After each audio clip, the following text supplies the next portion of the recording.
If there was one word that could describe my life, it would be chaotic. Growing up, my father was nowhere in the picture. My mother struggled to make ends meet. And so the older drug dealers, they became the ones that I looked to in order to find myself, in order to understand who I was. And for a while, I struggled with the anger of not knowing why my father left my mother. And I kind of took it out on myself to the point where it led me down the path of seeking the acceptance of those drug dealers and those people in my neighborhood. By the age of 12, I started experimenting with weed. By the age of 15, I was snorting cocaine. And the mixture of cocaine, along with me wanting to provide for myself, having the best shoes, having the best clothes, wanting to have a car with some rims on it, it took me down a road that was very dark to where I started robbing people. And by the age of 17, I found myself standing before a judge being sentenced to 52 months in prison. For me, life in prison was rough. I had a daughter that was born 6 days before I got sentenced. And so during my time in prison, I was thinking about what it would be like to be back on the streets and exactly what I was going to do to provide for my daughter and to kind of start over. And so I got out of prison. I started off on the right foot, working, taking care of my daughter on the weekends. But little by little, I started seeing my friends coming back around. They found out that I was out. And me working, making $8 an hour versus seeing them coming around, flashing hundreds, they driving cars with rims, I fell back into the same exact mindset. And that mindset led me to a place of being kicked out of my mother's house to where I was selling drugs in a motel.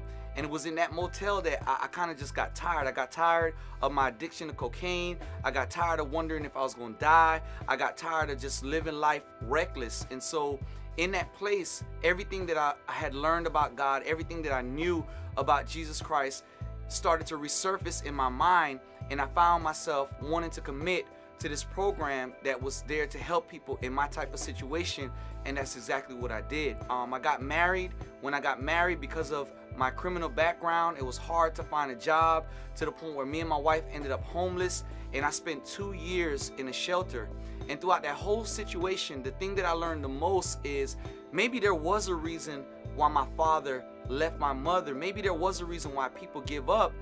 But it's because they didn't realize that in God there's always a hope that goes beyond what you're able to provide. And it's in that place that I found out that God is my provider. Because of my criminal background, stability at times is still an issue for me.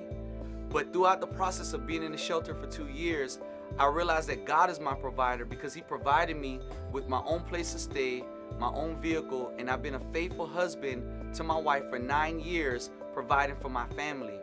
And through it all, the greatest blessing is not really the car by itself, it's not really the house by itself, but it's the relationship that I developed with God to know that no matter what it is that I'm going through in my suffering, that He can provide in this life, or He can give me the qualities to keep me strengthened in this life and the life to come. My name is Garris Nickel, and this is my story. We've heard a lot today about how God provides for people. But you might still go home thinking, God won't take care of me.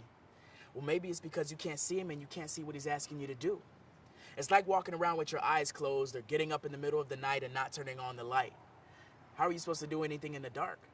But a lot of times, that's what life is like. You don't really know what'll happen when you follow God, and that doesn't have to be scary because the Bible shows us that God is good and He will take care of you. Just like He took care of Abraham and Chrome, providing for them even when they didn't see a way out of their situation. So I have that same question for you. Do you believe that God is good? Think of one thing right now that scares you and makes you believe that God won't provide for you.